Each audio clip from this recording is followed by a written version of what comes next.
I have a dedicated color swatching book. I use this book every time I'm starting a new series of work and when I want to explore how some of my primary colors might work together to create a complementary and harmonized palette. I'm just showing you a few examples here of some of the palettes that I've worked on in the past, and I'm doing this today as a way to find some colors for a palette for a commission client, and she's particularly interested in greens and purples. And of course, there's a lot of different ways one can make greens and a lot of different ways one can make purples depending on which primary colors you choose.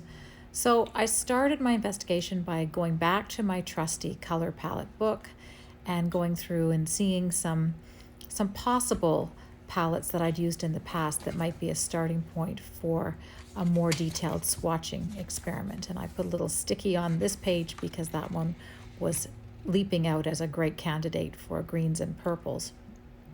I'm also keeping an eye for the colors that we don't want to creep into the palette. In particular, we weren't very excited about browns. We were interested in perhaps some neutral grays, but not any really strong yellows or oranges. Here's another way that I use this mixing book. I'll have the combinations of individual colors down the side, and then on the opposite page, I will add little bits of those colors as I'm mixing them.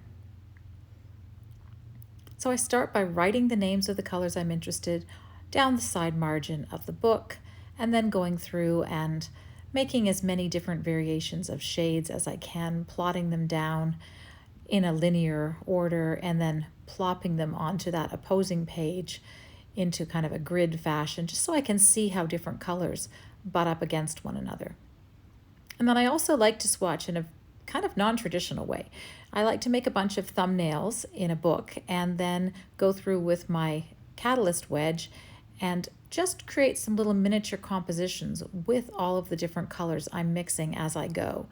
At the very end, I'll pop in a little bit of the initial primaries just on the periphery so that we can see what those colors might be if we decide to add a pop of them later. Fun, right?